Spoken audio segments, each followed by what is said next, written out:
7واں سبق کے حوالے سے مصرے منزل ہے کہاں تیری اے لالۂ صحرائی کی وضاحت کیجیے۔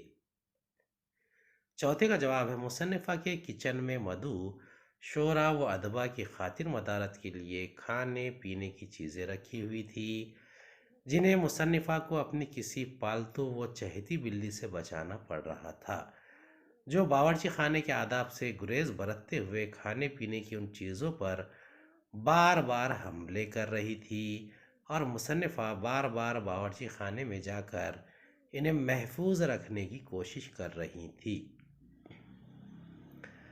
پانچویں کا جواب ہے عصمت چغتائی کتابوں میں جیسی کچھ ہوتی ہے عام زندگی میں نظر آتی ہیں، یعنی وہ جس طرح کی باتیں اپنے ادب میں کرتی ہیں ویسی ہی اپنی گفتگو میں بھی کرتی ہیں۔ قرۃ العین حیدر کا معاملہ جدا ہے، وہ اپنے رکھ رکھاؤ، مجلسی گفتگو اور آداب محفل میں عصمت چغتائی سے بالکل مختلف ہیں۔ اپنے ادب میں وہ جتنی ماڈرن ہے، زندگی میں اتنی ہی خدامت پرست واقع ہوئی ہے۔ چھٹے کا جواب ہے خواجہ احمد عباس خورد و نوش کے معاملے میں بہت محتاط رہتے تھے، خود بھی اس میں بہت دلچسپی اور سرگرمی نہیں دکھاتے تھے، اور دوسرے کی لذت کام و دہن کا بھی خاطر خواہ خیال نہیں کرتے تھے۔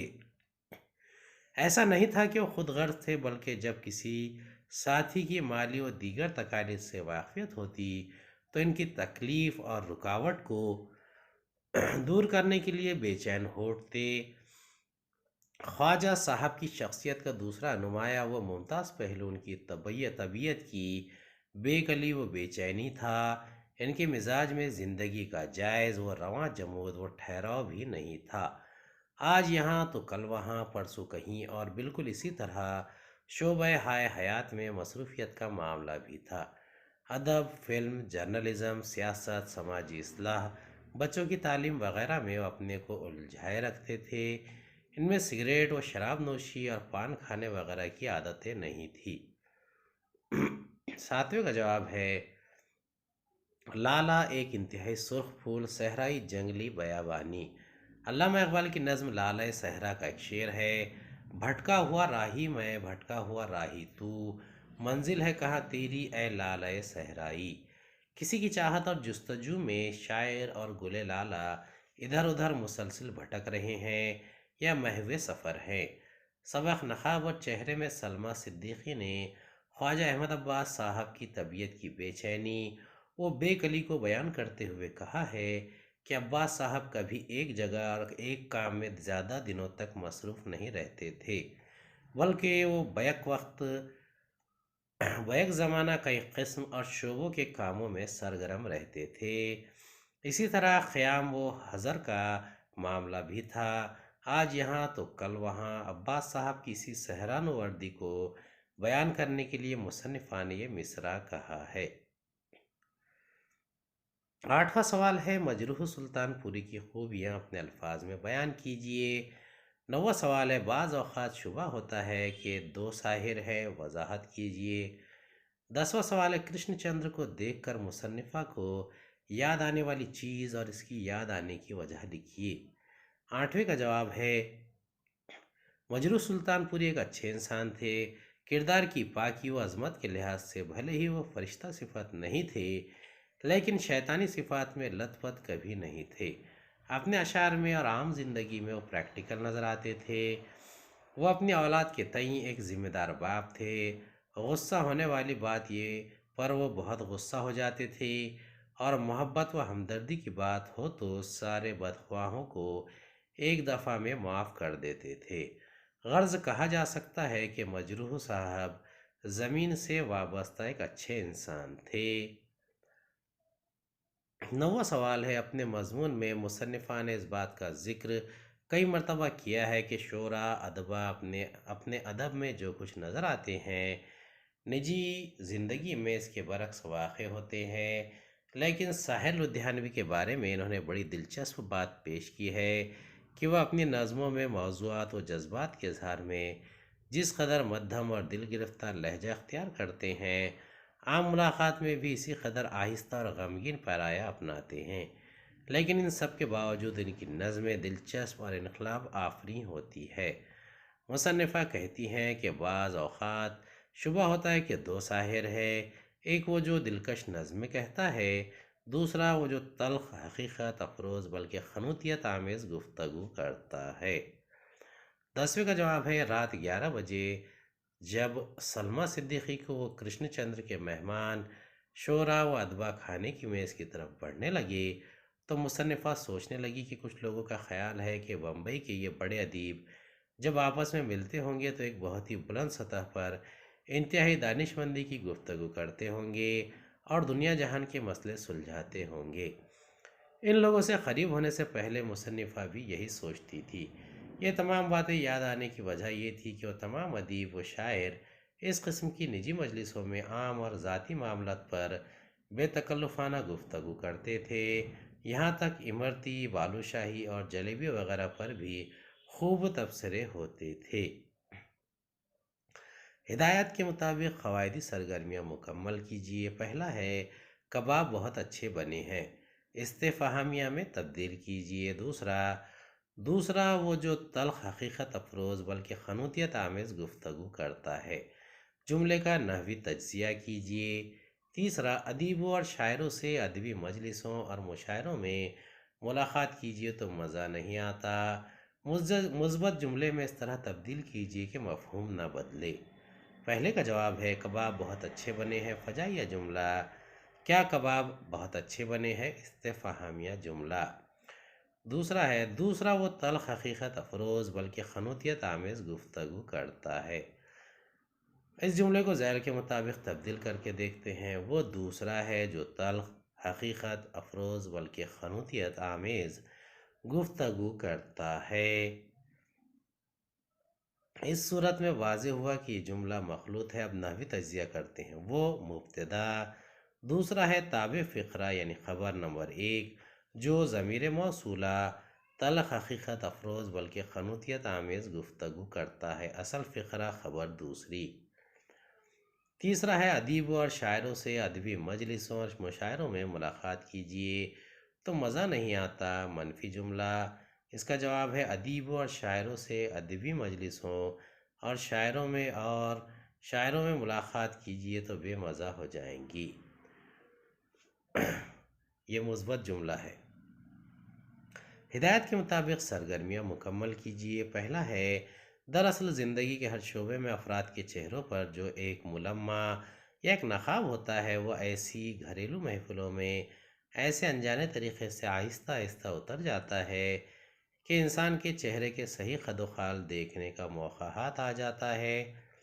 اس بیان کی روشنی میں ادیبوں و شاعروں کی زندگی کے دو رخی رویے پر اپنی رائے دیجیے۔ پہلے کا جواب ہے، مصنفہ سلمیٰ صدیقی صاحبہ نے اپنے اس طویل جملے میں اکثر انسانوں کی زندگی کے دو رخی رویوں کو عمومی طور پر بیان کیا ہے اور پھر اسے شعر و ادبا اور ان کی زندگیوں سے مخصوص کر دیا ہے۔ گھر سے باہر کی دنیا میں انسان وضع و خطا اور بول چال کے معاملات میں تصنع و بناوٹ کا سہارا لیتا ہے اور اپنی پیشہ ورانہ سرگرمیوں کو انجام دیتا ہے۔ گھر کی اندرونی زندگی اور دوست و احباب کی مجلسوں میں وہ مذکورہ بالا صفات کے بالکل ہی برعکس نظر آتا ہے۔ اس کی شخصیت و کردار سے وہ تمام ملمع و نقاب اتر جاتا ہے جو اس کی شناخت کا وسیلہ ہوا کرتے ہیں۔ عام انسانوں کی طرح ادیبوں اور شاعروں کی زندگیاں بھی اسی دو رخی رویے کی آئینہ دار ہوتی ہے جن کا پین و سطور میں ذکر ہوا ہے۔ ہم ادبی مجلسوں میں انہیں بناؤ سنگھار کے ساتھ پاتے ہیں اور یہ خیال بھی کرتے ہیں کہ گھریلو و نجی زندگیوں میں وہ اسی طرح رہتے ہوں گے، جبکہ حقیقت حال بالکل متضاد ظاہر ہوتی ہے۔ دوسرا ہے، ادیب کی زندگی کا جو سب سے اہم پہلو ہے وہ اسے 100 پردوں میں چھپا کر رکھتا ہے، آپ اسے صرف کتاب میں دیکھ سکتے ہیں، اس پر اپنی ذاتی رائے تحریر کیجیے۔